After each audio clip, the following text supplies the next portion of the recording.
Hello friends, કેમ છો? સ્વાગત છે તમારું સોરઠ ફૂડ કોર્નરમાં। તો આજે આપણે પાવભાજીની ભાજી બનાવીશું। તો ભાજી છે તે મોસ્ટલી બધાના ઘરમાં બનતી જ હોય છે અને બધાને પસંદ પણ હોય છે। તો ચાલો જોઈએ કેવી રીતના બનાવીશું।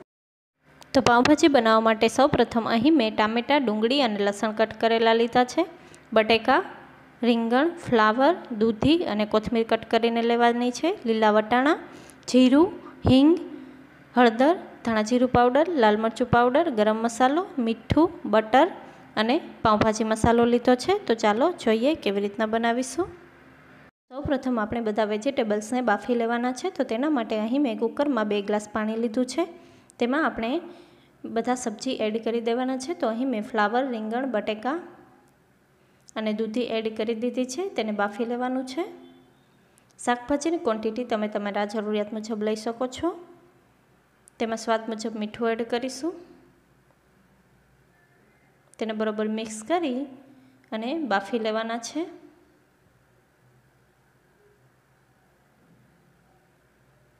તો તમે જોઈ શકો છો અહીં શાકભાજી છે તે બફાઈને રેડી છે। તો હવે આપણે ગ્રેવી માટે ટામેટાં, ડુંગળી અને લસણ એડ કરી તેની ગ્રેવી બનાવી લઈશું। અહીં મેં 2 મીડિયમ સાઇઝના ટામેટાં અને 2 મીડિયમ સાઇઝની ડુંગળી એડ કરી છે અને 3 થી 4 કળી લસણ એડ કરી તેની પેસ્ટ બનાવી લેવાની છે। તો અહીં પેસ્ટ બનીને રેડી છે। તો હવે આપણે વઘાર કરીશું। તો સૌપ્રથમ એક પેનમાં તેલ એડ કરીશું, થોડું બટર એડ કરીશું,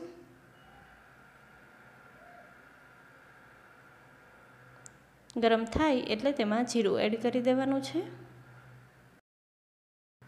હવે અહીં મેં હળદર, લાલ મરચું પાવડર અને હિંગ જોડે મિક્સ કરી છે અને તેમાં આપણે જે પ્યુરી બનાવીને રાખી હતી તે એડ કરી દઈશું।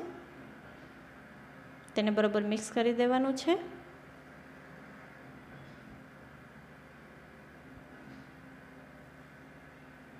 હવે તેમાં ધાણા જીરું પાવડર, હળદર,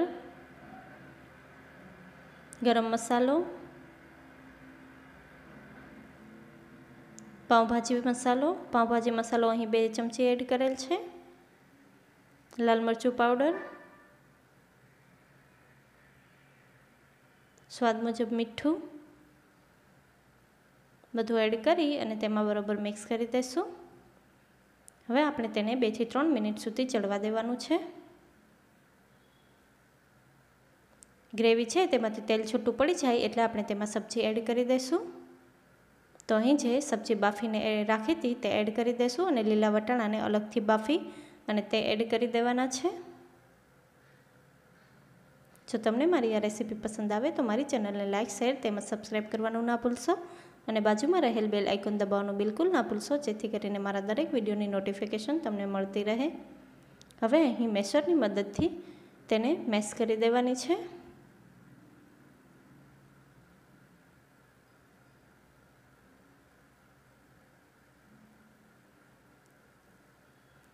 તેને ફરીથી 3 થી 4 મિનિટ સુધી થવા દેવાની છે। તો તમે જોઈ શકો છો ભાજીમાંથી તેલ છૂટું પડવા માંડ્યું છે।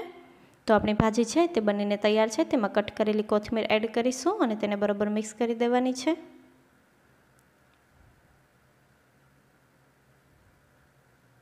ગેસની ફ્લેમ બંધ કરી દેવાની છે અને ઉપરથી થોડું બટર એડ કરી અને મિક્સ કરી દઈશું। પાવભાજીની ભાજી છે તે બનીને તૈયાર છે। જો તમને આ રેસીપી પસંદ આવી હોય તો કમેન્ટ બોક્સમાં જરૂરથી જણાવજો કે કેવી લાગી અને જો તમારા કોઈ સજેશન હોય તો તે પણ તમે જણાવી શકો છો। Thank you.